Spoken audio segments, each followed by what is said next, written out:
Welcome back, friends, to Growing Smart, the Stronghold podcast.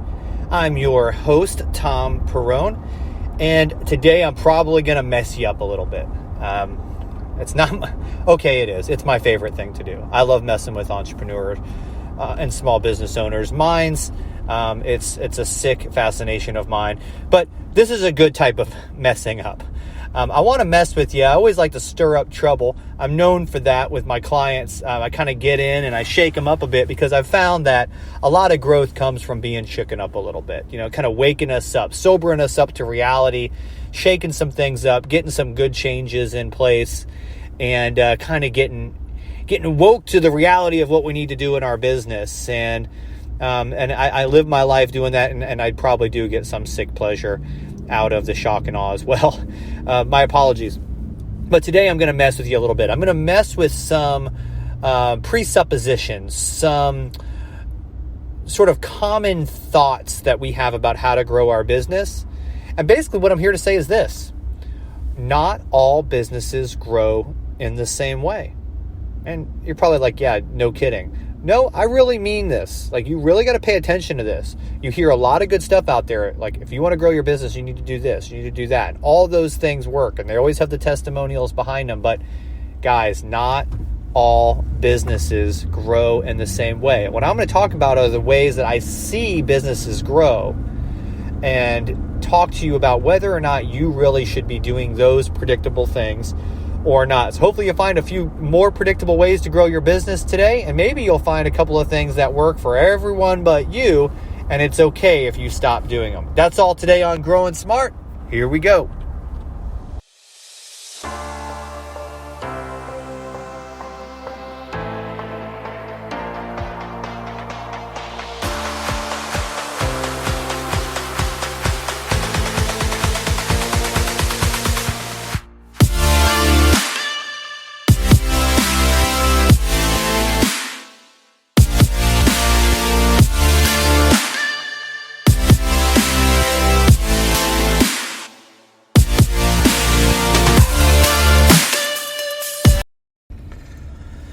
So, like I said, not all businesses grow the same way.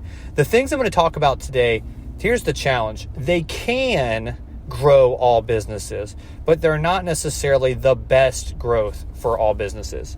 So many of you know that I've kind of made a name for myself, what little name I have, as a sales trainer. So before I started Stronghold Training, I was with another sales training organization, and it was great. I learned a ton about sales. I helped a lot of people grow their business with sales, but it was a very direct sales training type of thing. So it's like, this is how you pick up the phone and you call someone, break through, book appointments, run those meetings, have a sales process.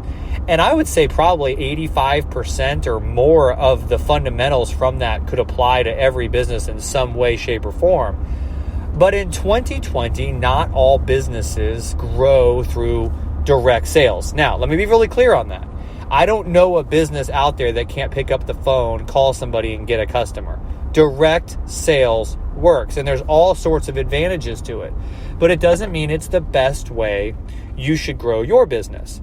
For example, vitamin companies use this all the time. By way of illustration here, you'll read something about, like right now, there's all this craze about elderberry syrup, right? You can take this elderberry capsule, and elderberry has all these benefits, and all of that's true, but they make it sound like if you just take elderberry, you'll never get sick again. Well, it's the same with anything. It was back in the day, it was aspirin, then it was fish oil, and all the benefits about those products are true. And they're studied and they're documented, and it's helpful. But they almost get to a point where it sounds like if I just do this thing, all my problems go away. And whether or not that's intentional by the marketers or not, we all know that just doing that one thing might not solve all of your problems, though there are people out there where that is the missing link for them. Does that mean you should or shouldn't do it? Well, it depends. For most of us, it depends. Should I take fish oil every day? Sure, that's helpful. For me, it's especially helpful that I do it. Should I do direct sales in my business? For a lot of you, it's essential that you do. For many of you, it's a helpful component of what you do. And for some of you, it may be of some benefit, but there are things that you could be doing that would be of more benefit to the exclusion of direct sales. And that's a more complex but more mature way to consider our marketing plan. So you could come to my sales training and I could teach you how to do direct selling, and that would be great. But for some of you, I would probably tell you, hey, let's focus on another element of your business. Not that you shouldn't come to my sales trainings. We focus on more than just direct sales. But most sales training out there is so direct sales focused, which will grow your business, but maybe not scale it. So what's more scalable? Well, you've heard me talking a lot lately about strategic partnerships. And I have found that the vast majority of small businesses I work with, and I'm talking about really small businesses here, grow fastest and most scalable without as much time invested with strategic partnerships. And I've done podcasts on how to have strategic partnerships. I've got a webinar on that. I've got lots of stuff you can check out today if you want to know more about that. But strategic partnerships for many solopreneur or small, less than 5 people businesses are usually the best way, because you do a little bit of direct selling, a little bit of networking, and then you get people that continually feed you. You kind of break ground on some springs of business, and you don't have to keep going back to the well. The spring just kind of keeps feeding you. So strategic partnerships, so great. That may get you to 5 million, but it might not take you beyond 5 million. So for some of us, strategic partnerships are something we already have, but maybe we won't scale from there. Also, for some businesses, a strategic partner referral network might not really fit with their sales process as well. If you're a retail shop, a strategic partnerships may not feed you. I know someone who sells hardware for the home. You know, they're kind of like a small business Lowe's, if you will. They sell doorknobs and they sell toilets, and they sell all that type of home supply stuff. And, you know, the person coming in off the street only does about 20% of their business. Strategic partners, contractors, and people like that is where all their business comes from. They can scale by more and more of that, but they can only scale to a point. They get to a point where they're going to kind of start dwindling on how many strategic partners they can get. They could scale a lot faster with online sales. They could scale a lot faster if their retail actually increased, and it could. And so you've got to kind of look at where you're at, what got you there, and you've got to kind of look at where you're trending. What got you to where you at might not be and probably isn't what's going to get you to the next level.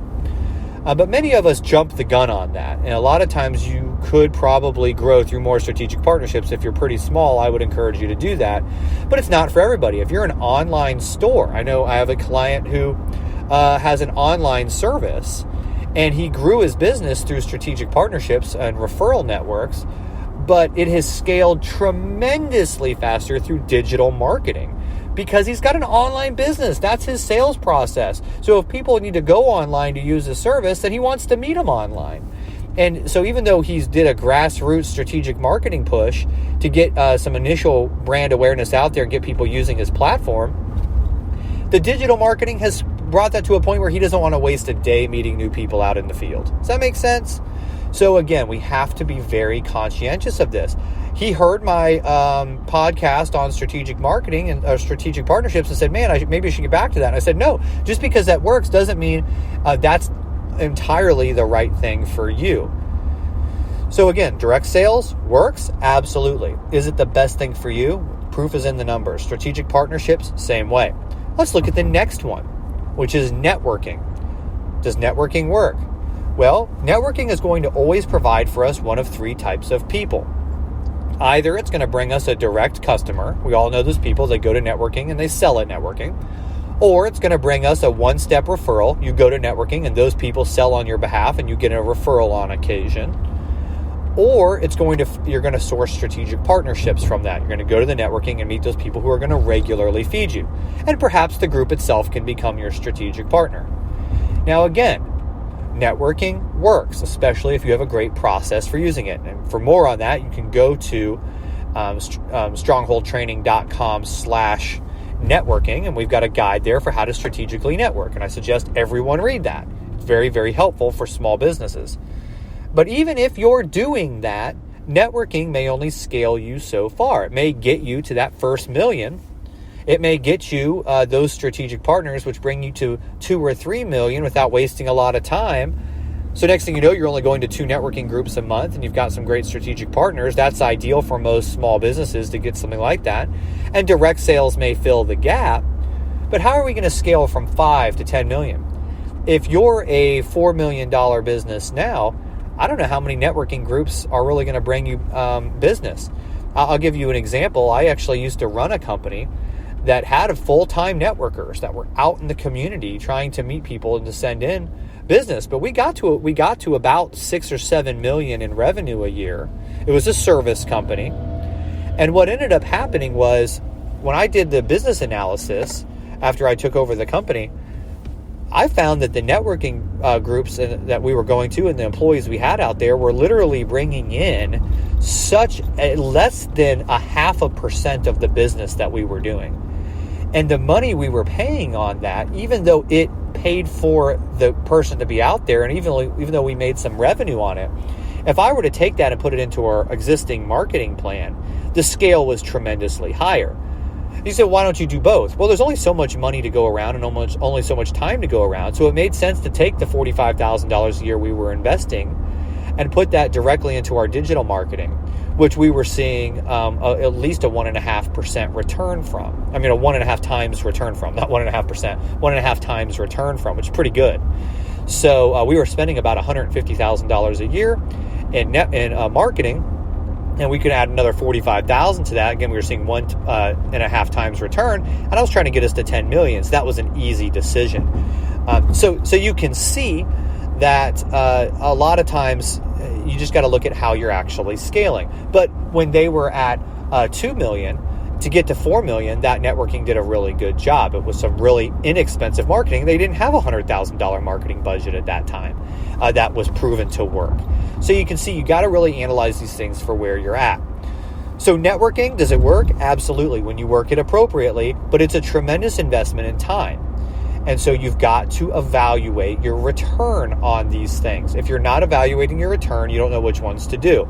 So direct sales, strategic partnerships, networking, right? Digital marketing, the money you're spending on that. That's another one where people will promise the sun, moon, and stars to you if you just get on the Facebook, if you just do some LinkedIn, if you just post some articles. Well, for a lot of small businesses, that's the biggest lie they could swallow. Digital marketing, again, it depends on your process. If you are selling something online, if you're an online retailer, you better be doing it. But if you're a small service-based company, a local insurance company, it's great for some brand awareness and it's some of the cheapest advertising you can do. But the chance of you necessarily exponentially scaling your business with that compared to what direct sales or networking or strategic partners can do probably pale in comparison till you have a larger reach. You know, you've got 5 or 6 insurance agents working for you and 2 or 3 offices in an area. Man, paid ads is going to bring you to the next level for sure. And you can only get out there so much trying to run a business. So you can begin seeing that it really depends on where you're at. All these things are good. But here's the big point for today. You can't necessarily do them all well. And you shouldn't necessarily do them all, even if you're doing them well. So you've got to get very predictable in this. And that happens, as I've said, 1 billion times when you start tracking and tweaking. Come up with a plan, set some goals, and track what you're actually getting from it. So by all means, try them all, but track them. And whatever has the most exponential growth component, put all your eggs as much as possible into that basket. You might not be able to put all your eggs in that basket. Sometimes there's other things we just have to do. Sometimes you just have to have an ad out because you get some business from it. You don't want to stop doing it because it's a branding thing. You can't measure all return. Let's be honest. Sometimes there's that immeasurable return or non-measurable return. But find the thing that's got the most exponential growth and grow that until you begin hitting that plateau. When you begin hitting that ceiling with that thing, drop back from it, keep doing what you're doing there, and then start pouring some of that overflow revenue into one of the other things and see if it starts actually picking up. A lot of times that's how businesses properly grow. But small business owners, they try doing all of them. They do the scattergun approach. They don't track it. They're all over the place. They're inconsistent. And so they don't really know what's working. And marketing companies, marketing agencies capitalize on this and come and run with a real organized strategic approach, and they grab you. But a lot of times they don't understand your strategic business plan. They don't understand your sales process. And unfortunately, what a lot of these marketing companies do is they put all their eggs in the digital marketing basket. And for most companies, small companies, they're not ready for that yet. Not to put all their eggs in that basket. So it's just a drop in the bucket compared to what's out there. And you could have gotten a lot further from a little bit more of a grassroots, ground pounding approach. So I hope this has helped you think through soberly your business plan, and you may be guilty of the scattergun approach. You may be guilty of not tracking and tweaking. You may be guilty of putting your eggs in non-exponentially growing baskets or non-measured baskets. And I hope that can change for you today. And it's real simple. You're going to sit down, you're going to write what's working, you're going to go find out the measurements for what's working, and you're going to focus on what's working. And if there's an area of experimentation that you think you might want to try, then you're going to come up with a goal for that. You're going to come up with a plan for that. You're going to do it. You're going to track it over a period of time to allow it to work. And if you don't see exponential growth, you're going to move to one of the other brackets, be it direct sales, marketing, digital marketing, strategic partnerships, networking, you name it, all good things. But let's get really focused. As my buddy Frank Kern says, most businesses don't grow from doing a million different things, but just doing a couple of things or one thing really, really well. So, and what I'm adding to that is, and that's a moving target. So we've got to get tracking. We've got to get scientific, and we've got to get focused on the exponential growth. That 1.5 times multiplier is a great start. All right, guys, I hope that has been helpful. 1.5 times growth might not be what you're looking for, though. You might be looking for 10 times growth. You hear that a lot out there today. You might be looking for the big money. Well, guys, big money is great. Sometimes we scratch those lottery tickets, but most of the time we grow slow. But I want you to grow predictably. One of the ways that you can grow predictably is to come to the Sales Optimizer. It's a business growth series that lasts 10 weeks in Tampa, Florida. It's 1 day a week for 10 weeks, and we are only there for about 2.5 hours. If you're interested in the Sales Optimizer, head on over to strongholdtraining.com. And we've also got group coaching, which really focuses in on helping you systematically, predictably, and consistently do the things you need to do. Group coaching in a mastermind format is what we have at Stronghold Training. Again, strongholdtraining.com is your destination for that.